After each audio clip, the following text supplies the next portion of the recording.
Good morning. നമുക്ക് അടുത്ത exercise ചെയ്താലോ? 3 and 4 എക്സസൈസ് അല്ല, സോറി, എക്സാമ്പിൾസ് കേട്ടോ.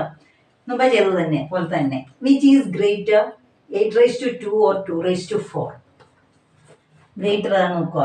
8^2 ആണോ 2^4 ആണോ? ഇത് കണ്ട് നിങ്ങൾക്ക് എന്നാ തോന്നുന്നത്? എനിക്ക് ബേസ് 8 വന്നിട്ടുണ്ട്, അപ്പോൾ അതായിരിക്കും ചിലപ്പോൾ വരുന്നല്ലേ. നമുക്ക് നോക്കാം. 8^2 എന്ന് പറഞ്ഞാൽ 8 2 പ്രാവശ്യം 2 times. അപ്പം എത്രയാണ്? 8 × 2 64 അല്ലേ? ഓക്കെ, അടുത്ത തന്നെ പറഞ്ഞേക്കുന്നത് 2^4. 2^4 അല്ല, സോറി, 2^8 ആണ് കിട്ടിപ്പോയത്. 2^8. 2^8 എന്ന് പറഞ്ഞാൽ എന്നാണ്? 2 തവണ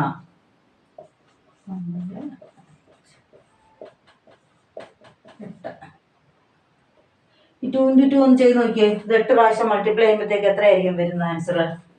256. 4 × 2 8 അല്ലേ? 8 × 2 60. അങ്ങനെ മൾട്ടിപ്ലൈ ചെയ്ത് നിങ്ങൾ പോകണം. അപ്പോൾ എത്ര വരും? 256. ഇതിൽ ആരാ വലുത്? 256 അല്ലേ വലുത്. അപ്പോൾ നമുക്ക് എന്നാ എഴുതാം? 256 ഗ്രേറ്റർ ദാൻ 64. Therefore 256ന്റെ സംഖ്യ ഏതായിരുന്നു? എക്സ്പോണന്റ് ഏതായിരുന്നു? 2^8 ഗ്രേറ്റർ ദാൻ 8^2. സിമ്പിൾ ആയിട്ടുള്ളതാണ്. നിങ്ങൾ വെറുതെ മൾട്ടിപ്ലിക്കേഷൻ മാത്രമേ ഉള്ളൂ, ചെയ്ത് നോക്കണം. ചെയ്ത് നോക്കാതെ ഗസ് ചെയ്യല്ലേ. ബേസ് കണ്ട് ഗസ് ചെയ്യല്ലേ. ഓക്കെ, അടുത്ത question, 4th one. Expand a³ b² അല്ലെ? a^3 b^2 a² b³ b² a³ b³ a². ഇത് ഓരോന്നും എക്സ്പാൻഡ് ചെയ്യണം. ദേ ഓൾ സെയിം, ഇതെല്ലാം സെയിം ആണെന്ന് നമുക്ക് ഓരോരുത്തരായിട്ട് എക്സ്പാൻഡ് ചെയ്യാം. ആദ്യം a³ b² എന്ന് പറഞ്ഞാൽ എന്നാണ്? a 3 times and b 2 times. എങ്ങനെ എഴുതും? a × a × a × b × b ആണല്ലോ. a 3 times b 2 times. അടുത്ത് തന്നെ വരും a² b³. അപ്പൊ ഇവിടെ a എത്ര ടൈംസ് ആണ്? a × a 2 ടൈംസും b എത്ര ടൈംസ് ആണ്? 3 ടൈംസ്. ഓക്കെ, ചുമ്മാ എഴുതി വെച്ചാൽ മതി എത്ര എണ്ണം ഉണ്ടെന്ന്. അടുത്ത b² a³ എന്താ ഇതിന്റെ അർത്ഥം? b 2 times b × b and a 3 times a × a × a. 4th one, b³ a². That is b how many times? b 3 times and a 2 times. കഴിഞ്ഞു.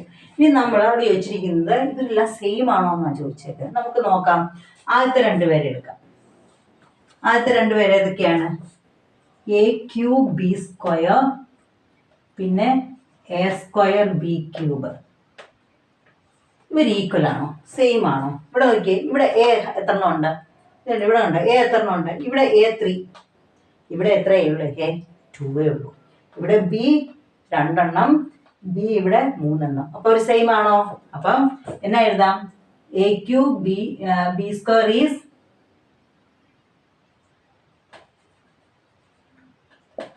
b² is not same as ഏത്? a² b³. അപ്പൊ നമ്മൾ 1ഉം 2ഉം ചെയ്തു. ഇത് first one, second one, third one, fourth one. ഇനി നമ്മൾ ഫസ്റ്റ് ആൻഡ് തേർഡ് ചെയ്യാൻ പോവാണ്. ഫസ്റ്റ് ഏതാണ്? a³ b². തേർഡ് വൺ ഏതാണ്? b² a³. ഇവിടെ നോക്കിയേ, ഇവിടെ a എത്രണ്ണം ഉണ്ട്? 3. ഇവിടെ a എത്രയുണ്ട്? 3. ഇവിടെ b എത്രണ്ണം ഉണ്ട്? 2. ഇവിടെ b 2. പക്ഷെ അവർ പൊസിഷൻ മാറിയാണല്ലോ. ഇവിടെ a³ ആദ്യം കൊടുത്തിരിക്കുന്നു, ഇവിടെ a³ രണ്ടാമത് കൊടുത്തിരിക്കുന്നു. അത് പ്രശ്നമൊന്നുമില്ല. പൊസിഷൻ എവിടെ കിടന്നാലും പ്രശ്നമൊന്നുമില്ല. ഇവിടെ വേരിയബിൾസിന്റെ എണ്ണം കറക്റ്റ് ആണോ? എക്സ്പോണന്റ് സെയിം ആണോ? അങ്ങനെയാണെങ്കിൽ ഇവര് സെയിം ആണ്. അപ്പൊ നമുക്ക് എന്നാ എഴുതാം? ഇത് രണ്ടും ഇവർ രണ്ടും സെയിം ആണെന്ന് എഴുതാം. ആണല്ലോ. ഇനി ഫസ്റ്റ് വണ്ണ് ഫോർത്ത് വണ്ണ് നോക്കിക്കേ. a³ b² പിന്നെ b³ a². ഇവര് സെയിം ആണോ? അല്ല. കണ്ടുപോലെ തന്നെ ഇവിടെ a3 ഉണ്ട്, ഇവിടെ 2 ഉണ്ട്. അപ്പൊ ഇവര് നോട്ട് സെയിം. ഇനി വേറെ ആരെങ്കിലും സെയിം ഉണ്ടോ? ഇനി അതൊക്കെ നമുക്ക് നോക്കാവുന്നേ. അടുത്ത് നമുക്ക് ഇത് നോക്കിയേ, 2ഉം 4ഉം കൂടെ നോക്കാം.